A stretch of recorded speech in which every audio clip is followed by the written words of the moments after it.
Most romantic relationships don't go the distance. And those that do don't always seem all that happy. What if we're not all bad at relationships? What if we're just bad at managing stress?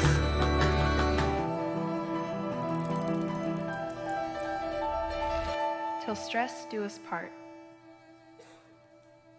Good morning. Good to see you guys.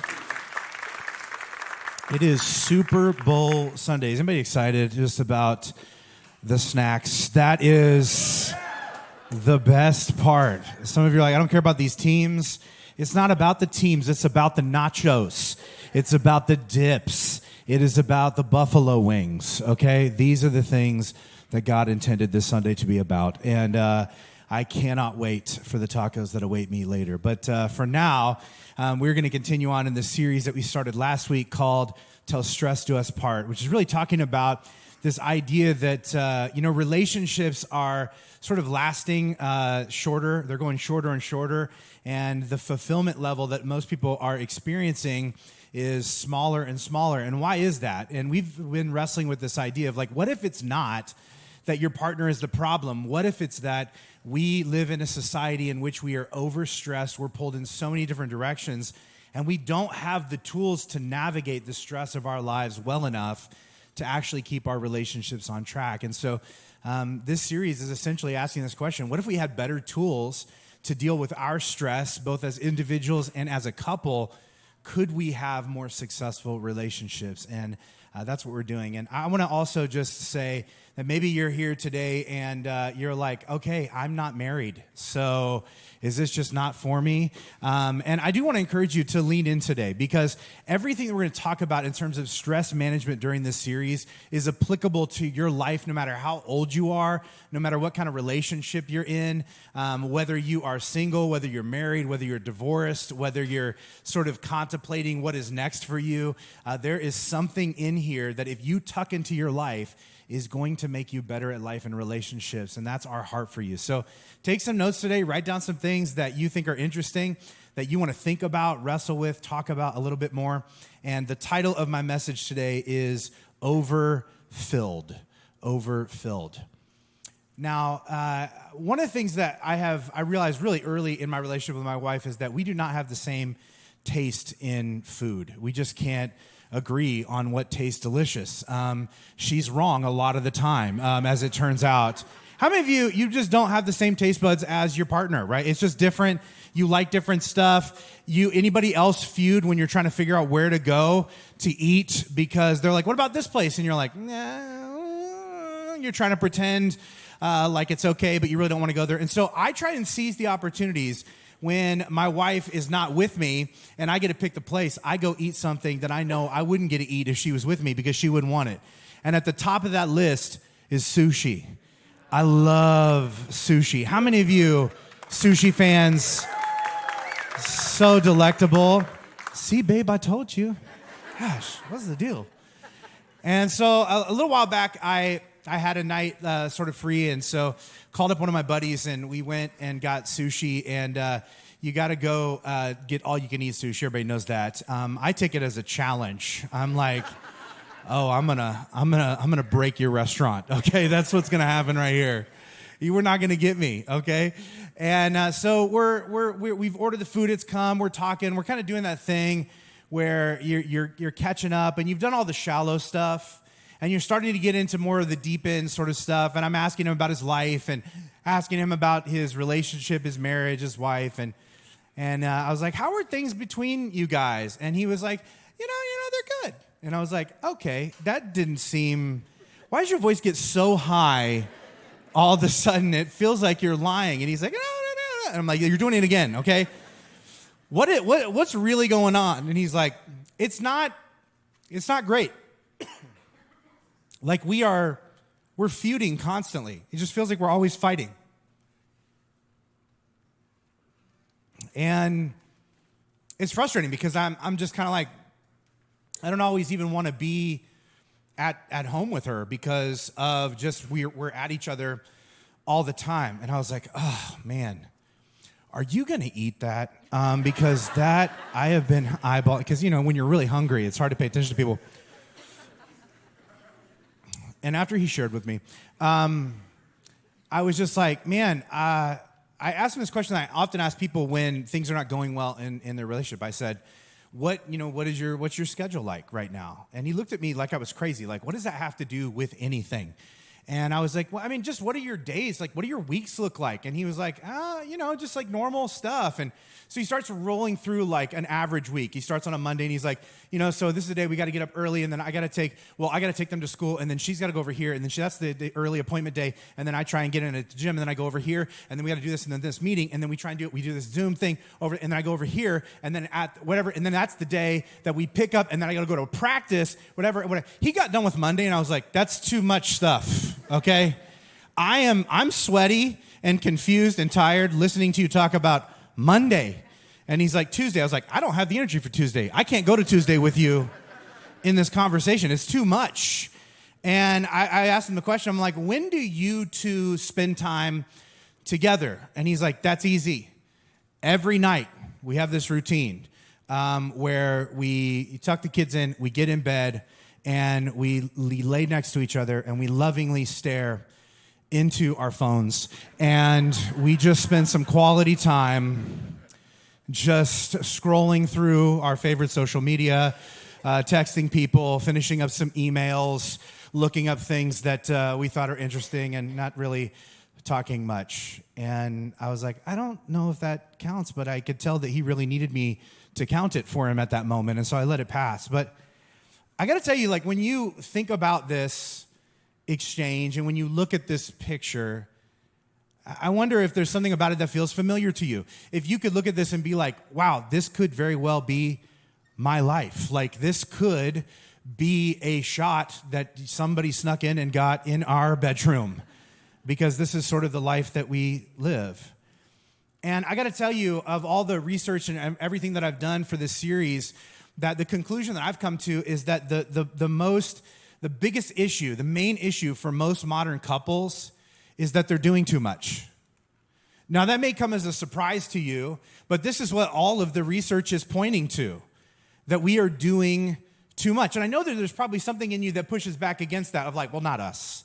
We're just doing the normal amount. You know what I mean? We're just doing what you have to do, right? We like to be busy, okay? We like to have things going on. We like to, we have goals and dreams and things we're trying to do, and we want to support each other and be there for each other, and there's just a lot of our kids, and they each have like 5 or 6 things each, and you got to take them and go and support and pay for and cheer on and whatever, and then we got this thing with our family, and so we got to do that. You got to go to the gym. You got to do that thing, and she's got a side business that she's trying to start, and so she's got to do that thing, and I got to golf. You know what I mean? I have golf that needs to happen. And so that's got to get it. And it's good stuff. It's a lot of stuff, but it's all good stuff.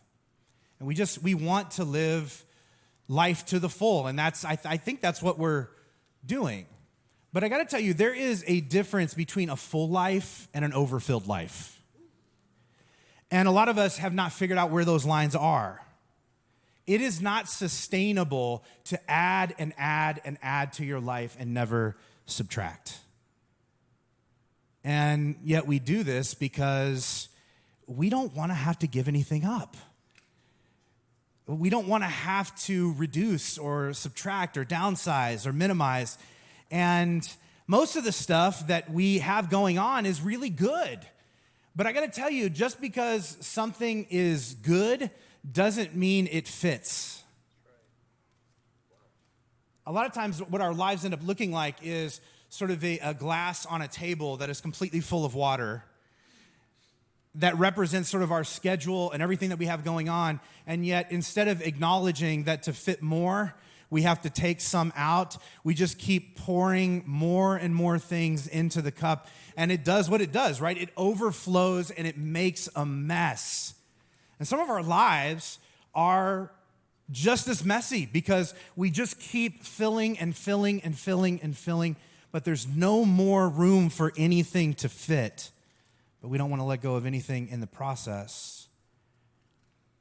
And what's funny about this is that most of us, this is sort of what we do in our culture, when we start to feel overwhelmed and we feel the messiness of our life, we're like, you know what we need to do? Things feel just are stressful and it's a lot and it's so frustrating and we are fighting all the time. You know, we should add something else. We should do something new. We should do something different. We should have an adventure. We should pile on more things. We should do a class, right?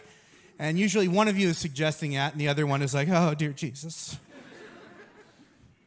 And what is funny is we then get confused that we've made an even bigger mess and it's not working to calm things down or reconnect us to each other. And I think part of the reason why we do this is not because we are intentionally self-sabotaging, but because our culture is constantly trying to convince us that we can and should have, be, and do it all at once.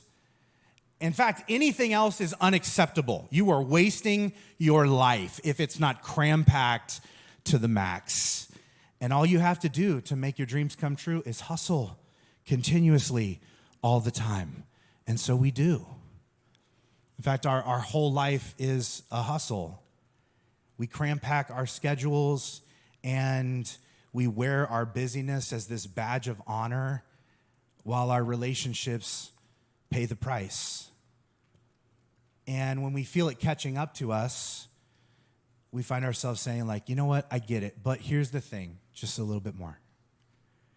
Just a little bit longer, right? I mean, I have plans to slow down and simplify my life and put more time and focus and energy into my relationship, but like, you know, when we are able to make this much first, when we reach this particular point, when we can get to live in this neighborhood, when our kids finally get out of this stage, when we have this level of freedom, then we're going to slow down, change things, focus on each other, and everything is going to be like it was at the beginning. But just because we tell ourselves that doesn't mean it's a truth that is to be believed, even though sometimes we latch onto it. In fact, very rarely can we sort of overpack our schedules and set aside our core relationships, walk away from them altogether, and then come back and pick them up years later and everything be the same. In fact, there's usually hurt, baggage, abandonment that's all rolling around in that person's heart when we've sort of been off just doing what we're doing. You know, a few stories turn out this way, where we, you know, overextend ourselves and then one day just everything changes. We get what we want and we go back to the beginning. And in fact, I think the story that we're looking at in this series in the book of Esther is the same sort of story that a lot of us are living.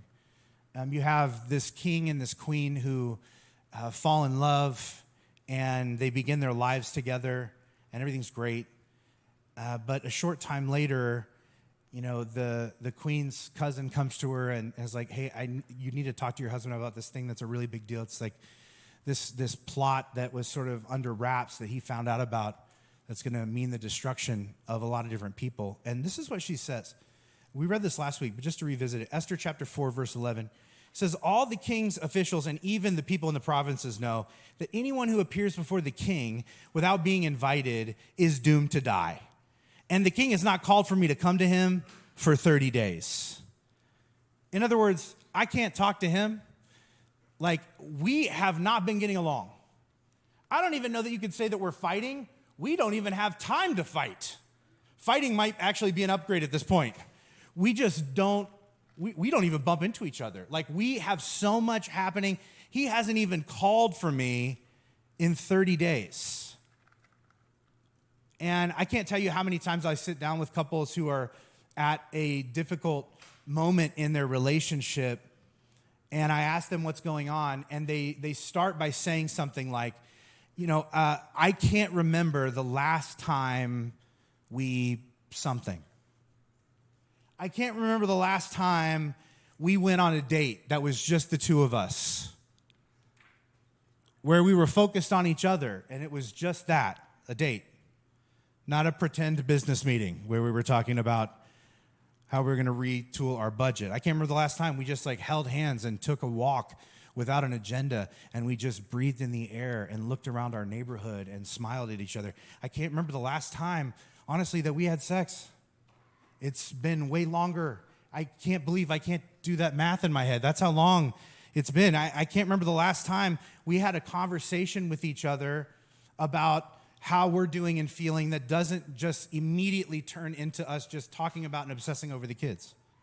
I can't remember the last time we just went away for the weekend and it was just the two of us and it was focused on each other and we didn't allow work or other family stuff or drama to trail us into that hotel. It was just us focused on us. I can't remember the last time we just spontaneously did something for each other, like bought each other something or surprised each other with something, because we don't even think like that anymore. I can't remember the last time it looked like that. Why is this so common? I think over time, other things creep in, and those things become the priority over and above the relationship, and it gets squeezed out. And I think that is what happens to the couple in this story in the book of Esther. You have the king who is dealing with all different sorts of stuff. He's so busy. He is dealing with his ex-wife and their very public breakup, which is not fun. His generals are losing battles, and his army is dwindling, and he's not very popular at this time. Like, his provinces and his control of them are sort of slipping out of the way. His advisors are giving him conflicting counsel about what to do. Because apparently back then, a lot of politicians didn't agree on the way to run a country, which is really different than now, where everyone just gets along and sees eye to eye. But back then, it was really different. And he was having a hard time trying to sort through what to do. And to deal with it, he drank a lot. If you read the book of Esther, he's drunk half the time. This guy has a severe drinking problem to sort of deal with his life. He just survives an assassination attempt before we get to this part of the story. I mean, there's so much going on in his life.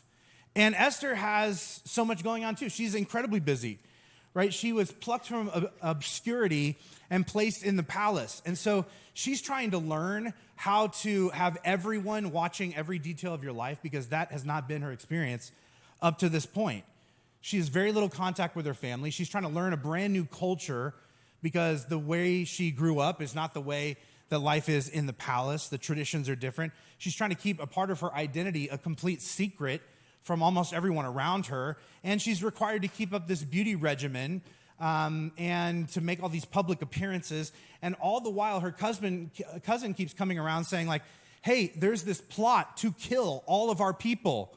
You need to get involved and do something. That is a lot of stress. But it's not just that there are a lot of stressful things happening, or that there's a handful of stressful things happening. It's that they're so busy with so many other things other than each other. And essentially, what they find is that they get into this cycle where they are overextended, and because they're overextended in their lives, they become stressed, and because they're so stressed, they're very reactionary, right? They're not addressing each other from like a calm, reasonable place. They're snapping. They're doing all of the like sort of automatic things that are like over the top with each other. And those reactions cause them to feel disconnected from one another because they don't appreciate that. And that disconnection, as it floats into the future, turns into division. And this cycle that they keep repeating in their life due to their busy schedules is eating away at their relationship. Everything else besides the two of them becomes the priority, and they grow apart. And the reason that this may sound familiar to you is because this is not just about what happened then. It's about what continues to happen to so many of us right now. And the reason that people do grow apart, it's a real thing that happens when our priority is placed on things other than that person, is because we have this need for connection that is so great that if we can't get that connection from our spouse, we'll gravitate toward wherever else we can.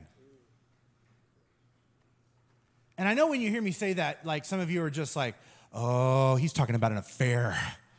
I just know it. And maybe, but like the second that your life is overstressed and things aren't going well, the first reaction is not to have an affair. That is down the road quite a bit. In fact, to actually know how a relationship begins to crumble, you've got to think a bit smaller and broader. In fact, I want you just to ask yourself this question. Like, is there anything that you do that is separating you from or becoming a substitute for your spouse? Is there anything that you do, probably on a regular basis, that is separating you from or becoming a substitute for your spouse? And I think for most of you, if you're honest, you're like, maybe, right? It could be fixating on a news cycle, just being caught up and obsessed with it, scrolling through social media, grabbing drinks with friends, just texting memes back and forth with people that you work with, achieving at work, trying to get a promotion or a raise, needing to feel needed by your own kids, obsessing over what they're doing and what's going on with them, being preoccupied with your own fitness. That's one we love in California. Binging shows, playing video games for hours on end. We could go on and on and on. One psychologist calls these things thirds. And essentially a third is anything other than the two people in the relationship, right? And everybody has them. And most of them are not bad, right? They're just things that we do or things that occupy our lives. But if you don't place limits on them, they will kill your connection. In fact, to have a strong relationship, you have to maintain what therapist Stan Tatikin calls your couple bubble, which is just fun to say. Couple bubble. And your couple bubble is the boundaries and agreements that hold a couple together and insulate their relationship from outside forces, right? It is sort of like the way your relationship works and everything that you've put in place to make sure that the other person stays your priority in your life. But this isn't something that this particular therapist came up with because it sounds really familiar to me. In fact, it sounds exactly like this Old Testament Jewish wedding ritual that dates back to the book of Exodus. It reminds me of something called the chuppah, which is like this canopy that covers a couple during an ancient Jewish wedding ceremony. Sometimes people still do this. I don't know if you've ever seen this before, but it basically looks like there are different elaborate ones, but they're basically it's like four sticks that hold up like a white beach towel often, right? And some people go next level and they Pinterest it, and that's what you're looking at right here. But essentially, the reason why this is a core piece of a Jewish wedding ceremony is it is something that is symbolizing that God is above this couple and that he's overseeing the formation of this new thing that's being born between the two of them, that's being put into place between the two of them. In a ceremony, only the couple itself is allowed underneath the chuppah. The rabbi stays on the outside. The wedding party gathers on the outside of it. And it represents these boundaries and agreements that are being established between these two people that separate the two of them from the rest of the world. And part of the ceremony is instilling in the two of these people that they are responsible to limit what comes in and what stays out. It's this reminder that their priority now, from this day forward till death do them part, is to focus on and nurture and cultivate their relationship with each other under God. And in the New Testament, the Apostle Paul, he insists that even if we don't, we don't place this thing inside of our wedding ceremony, that we at least fight for what it represents inside of our marriage. He says this in Ephesians chapter 5, verse 21, to honor Christ and put each other first. A wife should put her husband first, as she does the Lord, and a husband should love his wife as much as Christ loved the church and gave his life up for it. Essentially, Paul is saying, here's the thing. The number one priority in your life ought to be your connection with God. And as you begin to experience the love of God and reflect that love back to him and other people, you're to understand that the number one priority in your life after your relationship with God is your relationship with your spouse. So put each other first before all of the thirds. And Paul is saying, and just so you know, there's going to be a lot of thirds, and they are going to be vying for your attention constantly. But laying down your life for someone, it means being willing to demote, sacrifice, or give up any of the thirds that interfere with your relationship with them. In other words, what Paul is trying to communicate to us is essentially reiterating this ancient Jewish idea of like, this is your new priority. In other words, your hobbies are not more important than them. Your job is not more important than them. Your kids or parents, or specifically your mother-in-law, is not more important than that other person. Your friends are not more important than them. Your dreams are not more important than them. Think about how anti-American this is. Nobody gets between me and my dreams. I was like, what? We're so quick to bring everything else underneath the hopa and deprioritize the person that we've agreed to partner our life with. And all of these things that we're talking about, most of them are not bad. It's just that they're not first. And here's the thing I want you to realize. If you reflect on your own life, if you're really being honest, some of your bubbles are so crowded, there's barely room for the two of you in it anymore. It's just a bunch of other stuff. You exist in this tiny little bubble that's just supposed to be the two of you, but you've pulled this in and this in and that in, and now you can barely see each other. You can barely connect with each other. When was the last time you sat down and you took inventory of everything outside your relationship that takes time, energy, money, and priority away from your relationship? When was the last time you had that conversation with each other? Because no matter who you are or where you live, whether it's ancient Babylon like Esther or modern day America, there are basically 5 things that you were going to have to make decisions about as a couple of how you're going to manage. And the 5 of them are your home, your work, your kids, surprises, and magic. Some of you are like, you lost me towards the end, but let me just break down really quickly like what these things are, right? Home, it's like, who's going to do all the stuff that manages our house, like the laundry, the dishes, the grocery shopping, mowing the lawn. Who's going to do all this stuff? Then there's work, which starts with like, how much do we need to make? And do we actually need to make that, or do we just feel like we should make that? Or do you just want to make that? And when are we going to work? And who's going to work? And whose career takes priority if we both get opportunities? Ooh. Then there's your kids, like who's going to help them with homework? And who is going to tuck them in at night? And who's going to take them to practice and make the orthodontist appointments? And, who is going to talk them through all of their friend drama that seems constant? Then there's surprises, right? Like, what are we going to do if the air conditioning unit breaks again in the middle of summer? What if dad has a stroke? What if someone hits our car? What if the someone that hits our car is one of our kids? What if grandma visits unannounced without telling either one of us? What if the dog gets pregnant for like the 5th time? I can't do this again. And then there's magic.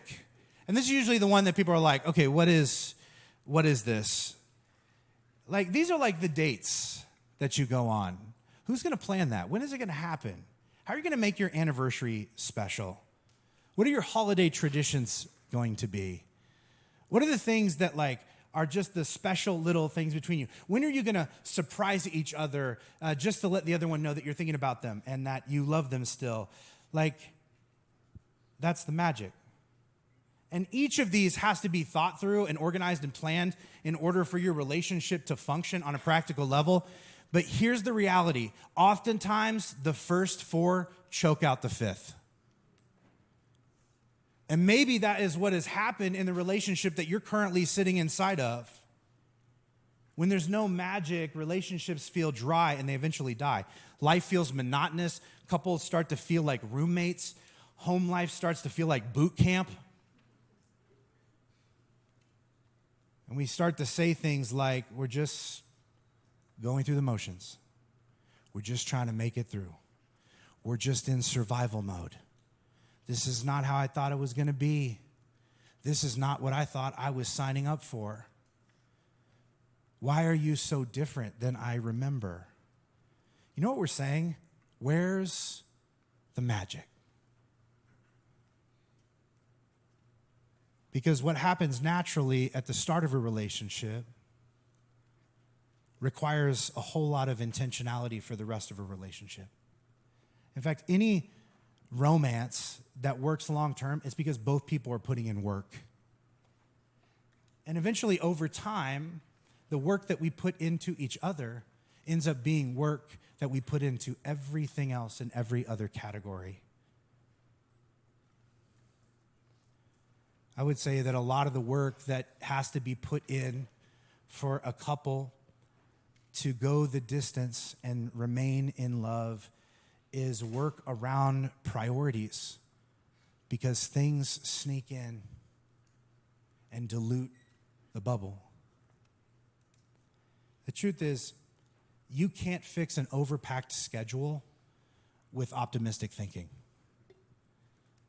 You have to lean into love, and love sets limits. And this is what I mean by that. I think a lot of times we look at our life and we're like, oh, we're just so stressed. There's so many things going on. This is crazy. But you know what? It's going to be fine. We're going to be fine. We love each other, and we're going to make it, and it's going to be great. Those are just thoughts. There is no plan. And sometimes we try and overpower the fact that we do not have a plan to simplify our schedule, to prioritize what's actually important and stick to it together. And so we just tell each other the lie that we can ignore it and just overpower it by just being smiley. And the longer you're together, the less this works. Love sets limits. It makes tough choices. It says no to things, even some good things. It's really selective about what to do and what not to do. One Old Testament writer said it this way. 1 Corinthians chapter 10, verse 23, he says, you say, I'm allowed to do anything, but not everything is good for you. Not everything is beneficial. Beneficial to what? Not everything that you could do or put on your schedule is beneficial to your relationship with God and your relationship to your partner. Like, those things may be taking away from the relationship that you're trying to have. And this means actually deciding, listen, if doing this thing this much or in this way, in this season is hindering our relationship, even if it's a good thing, it's no longer a good thing. Not for us, not right now. It's in the way. In fact, this is the filter that I would suggest that you leverage when you're trying to sort through your life and bring back the magic, is to ask this question about everything that you're looking at in your life. Is this the best thing for our relationship right now? Not is it fun, not do I like it, not is it going to make us lots of money, not will it benefit me, but does this benefit us? Is this bonding us? Is this making us stronger? Is this going to increase or decrease the magic between us? And facing the answer to these questions are going to be difficult. In fact, you know what often happens? Your spouse will figure out something that you're doing that's killing the magic in your relationship before you do, and then they tell you, and then you hate them for it because they're right. And you don't want to stop. You don't want to let go. You don't want to make a change. And the excuse that we use is it's not a bad thing, but it's a good thing that's doing a bad thing to the best thing. You see, just because a change is good doesn't mean it's going to feel good. In fact, I've discovered that most sacrifices feel way worse before they make anything better. This is why, like, when you are like, you know what, I'm going to get it in shape this January, and you go to the gym, and your trainer who's got, like, abs on top of his abs is like, let's do it, let's do this thing. And you're like, okay. And then you come back, like, 2 days later, and you're like, this is horrible. I feel horrible. I think I might be dying. And he's like, no, you're out of shape. You just got to commit. You just got to push through. And you're like, I want to push through you. I want to push you away from me. and live differently because I want to go back to all-you-can-eat sushi buffets. I don't want to be doing it. It doesn't feel good. I don't feel good. And he's like, it's going to feel uncomfortable for a while until you establish a new rhythm. But this is in line with who you want to be, even though it doesn't feel good at the moment. And I got to tell you, you definitely need to set a boundary with something in your life if you have reached a place in your marriage where you are more willing to disappoint anyone else in your life than your partner. And some of us have found ourselves in this place. It's a clear sign that there is a lot that has cluttered the hopa of your marriage, and that you need to do some house cleaning in your couple bubble. So here's your homework. I want to encourage you this week to list your thirds, to rate the impact they're having on your relationship, and to brainstorm some new boundaries. And this is something that you're going to have to do together and be in agreement on, and it may be tense, so do it in a public place. Where they don't allow firearms. I'm saying there's boundaries for the moment where you're setting up the boundaries, I guess is what I'm trying to say. And I got to tell you, this is something that you're going to have to do more than once. You're going to need a rhythm of this. Some of you just need to break the ice and do it. But then there's going to have to be a rhythm of doing this on an ongoing basis, of rating the thirds in your life and how much like a space they're taking up and what it's doing to your relationship. It took my wife and I an embarrassingly large amount of time to realize that to keep our relationship healthy, that we have to do a few different things. We have to plan, like sit down and plan our goals and dreams together at least once a year. And yet that's only the first step, right? Sometimes we would get into feuds because I would be like going after something and I'm like, why aren't you supporting my dreams? And she's like, I don't even know what you're talking about. Because you're trying to pursue something that you really haven't fully discussed or analyzed. We realized that not only do we have to plan our goals and dreams once a year, but we had to reassess that plan and our progress towards it once a month. And essentially just sitting down and saying, like, are we actually doing the thing that we set out to do? Is it working? We had a hypothesis that if we organized our schedule this way, it was going to feel like this. It was going to work like this. It was going to move us in this direction. Were we right or wrong? Does anything need to be adjusted or tweaked? We realized that, like, we're going to have to discuss things once a week, meaning our schedules and our budget. Like, what's going on? Who's taking them there this day? What's happening with that? Who spent this much money on a sandwich? Can we afford that? What is going on right now? How are we going to make room for this surprise thing that our kid just told us about? Oh, I just forgot. I need $100 for the soccer thing. And it's like, you couldn't have told us earlier. And then even beyond that, we have to debrief our highs, lows, and reminders every single day. And the highs, lows are essentially just us digging into each other's life. A lot of us, I think, we skip this because we get to the end of our day and we are so exhausted and we're so tired and our schedule is so cram-packed and we have so many things going on and we're being pulled in so many different directions and there's so much clutter in the bubble that we get to the end of the day and it's like, I don't even want to talk to you. I don't want to hear about your day. I don't want to share in your stress. It's too much. But the reason we partner with somebody is so we can celebrate the highs and we can mourn the lows with one another. And the reminder part is just practical, and they're mostly for me. Where my wife is like, remember, you got to do this tomorrow. And I'm like, I'm going to set a triple alarm because I will forget. And this is what enables us to stay on top of the 5 things so that the first 4 don't choke out the magic. And here's the thing. If you just plan to have all magic, there's at least one partner who are like, this doesn't feel magical because the first 4 things are not being taken care of. And that's why you got to make space for all of them. This is how real life is done, and it's a discipline, and it's not always fun to do, but the outcome of it is what you want. And I got to tell you, we've learned that if we don't do this, our relationship drifts, our priorities shift, our bubble gets crowded. That's not what we want or who we want to be. We flash back to the Esther story. She's at this moment where she needs to go in and talk to her husband about something that makes her nervous.